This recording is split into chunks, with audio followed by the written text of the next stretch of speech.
Should you be buying a rim brake bike in 2025?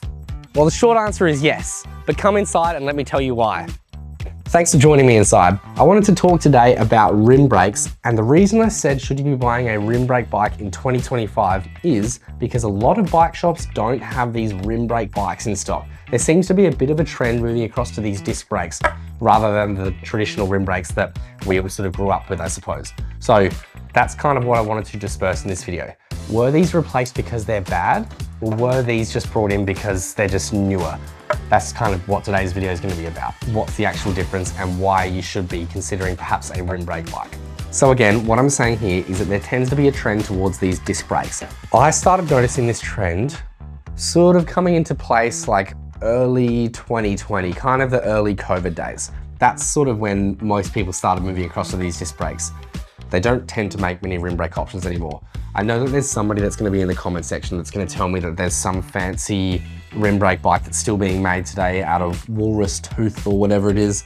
But as a pretty average rule of thumb, most bike shops tend not to sell or stock these rim brake options. But that's where our bike shop, Recycle Bicycle Sales, differs, because we are using the second-hand market. We're selling in the second-hand market. So a lot of the bikes that we sell are rim brake. So regardless of whether you're coming into our local bike shop, Recycle Bicycle Sales here in Adelaide, South Australia, or perhaps you're somewhere else in the world, again, you won't find many of the rim brake options in the brand new bike shops. It's more likely on Facebook Marketplace, which makes it a great spot to start your cycling career. But let's start by talking about the pros and cons between these two different brake systems. I'm going to start with talking about the pros of the rim brakes, the good things about the rim brakes. The first thing is that they're really simple to fix and repair. You can do it yourself at home most of the time with simple tools that you probably already have in the shed, or just a bit of brute force with your own hands. So there's a lot of things that are good about rim brakes in that sense. They're also quite lightweight. There's not too much material on there because you don't have to add in a brake rotor as well. And the third thing is that they tend to be a really low cost. Things like buying the brake pads might be $10 or so. Even just buying a complete bicycle, it tends to be a little bit cheaper, or not a little bit, a lot bit cheaper than buying a disc brake bike. So from a price aspect, they are in a category of their own. What you'll often find when you're looking at these different bikes is if you're looking at a rim brake or a disc brake bike, but they're both quite compatible, as in they're both Shimano Ultegra 11 speed and they're both aluminium wheels, and otherwise they're more or less comparable, except one has the rim brakes and one has the disc brakes, you'll often find that there could be as much as a $1,000 or even a $2,000 difference between these two. So again, I'm going to say that rim brakes are so much better from a price point. Hey guys, sorry to interrupt. I just wanted to quickly mention that YouTube sent us a message recently saying that 94% of people watching these videos haven't subscribed yet. So I just wanted to quickly say that we have tens of thousands of dollars worth of value in these videos, and we're giving it all to you for free. So if it is something that you appreciate and you want to help our small business succeed, I'd love it if you could hit that subscribe button down below. Anyway, let's get back to the video. And the other beautiful thing about the rim brakes is if you have access to a few screwdrivers, Allen keys, and our YouTube channel, you will be able to fix them yourself at home. So what I'm really saying here is basically anything that goes wrong, you can probably fix it at home. You don't always have to pay the bike mechanic to fix your bike. And these rim brakes can sometimes be a few hundred grams lighter than the disc brake options. So it means that the whole bike's gonna feel a little bit more lightweight as well. And as we all know, weight is the only thing that road cyclists actually care about. And if I'm thinking about the cons of a rim brake, I can only really think of a couple. The first one is that they are a little bit less powerful than these disc brakes, especially in the wet weather. If you're riding down a steep hill and it's pouring with rain, it means that you have water on the braking surface of the wheel, which is where these brake pads are rubbing up against. Water acts a little bit like a lubricant, so it's quite a slippery surface, which is not good when we are trying to slow the bike down. We want quite an abrasive surface, so that's potentially a downside. If you're riding in the rain, it could be something worth thinking about. If you're not really riding in the rain, like me, I'm a bit more of a fair weather rider, then it might not be a big deal for you. And the second thing that I can think about is that sometimes it might be a little bit more difficult to find replacement parts. The brake caliper and the brake pads, they will always be manufactured. There are squillions of them around the world. But what we're more talking about is the actual lever, the brake lever, the shifter that you've got on the handlebar. Because they are a rim brake option, it means that they're pulling on a cable rather than the fancy hydraulic ones that are pushing on a brake fluid. They're making a lot of the fluid hydraulic ones but the cable operated rim brake ones, they're just not making quite as many of them at the moment. This is not me saying that you won't be able to find one. I'm just saying that if you walk into a local bike shop and say, hello Mr. or Mrs. Bike Shop, I need to get a new brake lever, there's a small chance that they might not have it in stock, so just be ready for that. And the third thing I want to hit is a little bit more subjective. I'm going to say that some of the time, some people will think that rim brakes aren't as cool as disc brakes. So a bit of a personal preference kind of thing here, but given the fact that rim brakes are a little bit older, it's kind of like cars. Sometimes older cars aren't as cool as the latest and greatest thing that's just been released, maybe. If you completely disagree with me or if you think I'm just making something up, let me know in the comment section down below.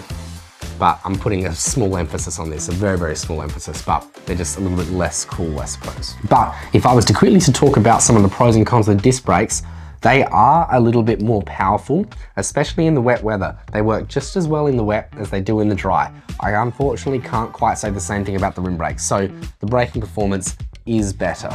But some of the cons is that they are significantly more expensive. They could be as much as double the price when we're talking about buying a new bike. So price is perhaps a con with these ones. Also, there's a lot more that can go wrong with these disc brakes and they're a little bit harder to fix. There's a lot of things that you can fix at home, but sometimes you're gonna need help from a local bike mechanic. So they're just a little bit more involved and a little bit more difficult. However, if you want a more in-depth video comparing the rim brakes and the disc brakes, we've got a video further back on our YouTube channel. This video is more just talking about should you buy a rim brake bike in 2025, but if you want a comparison, check that video out. So who should actually be buying these rim brake bikes in 2025? Well, I'm gonna say most people, to be honest. The rim brake bikes, because they're a lot more affordable, it means that they're a really good entry spot to get into cycling. If you're thinking about buying your first racing road bike and you haven't had one before, and you're thinking, oh, I might try this new hobby, maybe I'll fall in love with it, maybe I won't, I'm not sure just yet.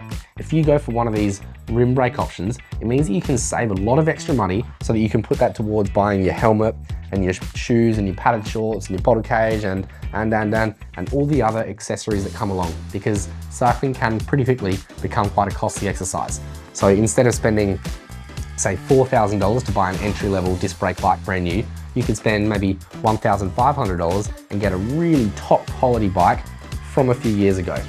Obviously, I am biased here because we are Recycle Bicycle Sales and we are Adelaide's only pre-owned bicycle shop, so I think pre-owned is always the way to go. Again, the rim brakes are so much better from a price aspect. So if you're perhaps a little bit tight on budget, or you think you're a little bit tight on budget, the rim brakes might be a great spot to start. Again, you can buy a top quality with all the carbon fiber bits and all the bling in a rim brake bike from a few years ago. Maybe it's got 10-speed gears, but it's all the top of the line gear for about $1,500. Whereas if we looked at a disc brake one, if you spent $1,500, you're probably getting like the Kmart equivalent, or maybe Costco if you're in America. I don't know if they even make bikes, but if they do, you know exactly what I mean. You're probably getting a very entry-level bike, not one of the fancy brands like, you know, your Treks and your Specialized and your Pinarellos and that sort of thing.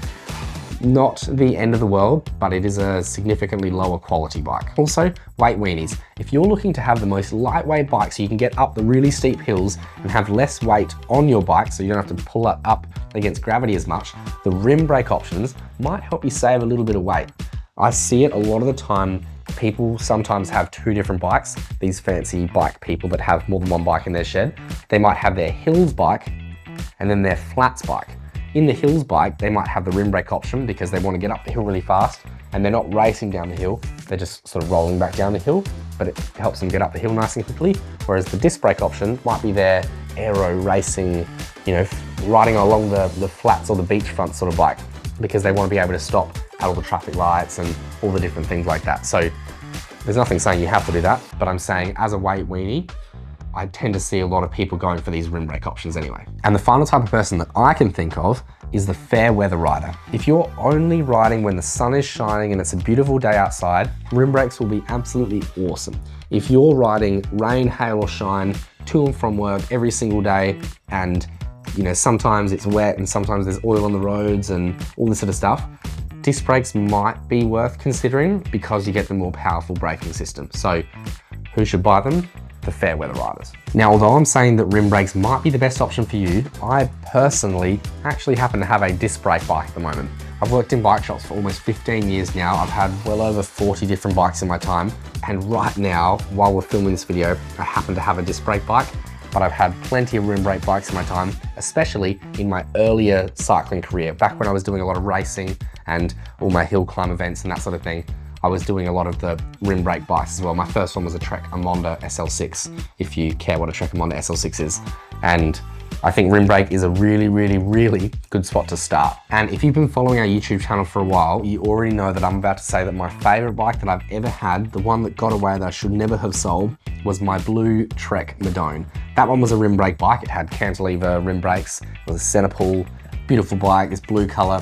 I literally still have my fastest time up the freeway and my fastest time up Norton Summit, just outside the new shop, by the way. I cannot beat my time up the hill since I had that bike. And that was an aerodynamic race bike. So big, thick tubing, deep dish carbon wheels, it was a big looking bike. I've had bikes that are disc brake and the shallow wheels and the small handlebars and the lightweight tubing and everything. And even with those, I still haven't been able to beat my time up Norton Summit or up the freeway.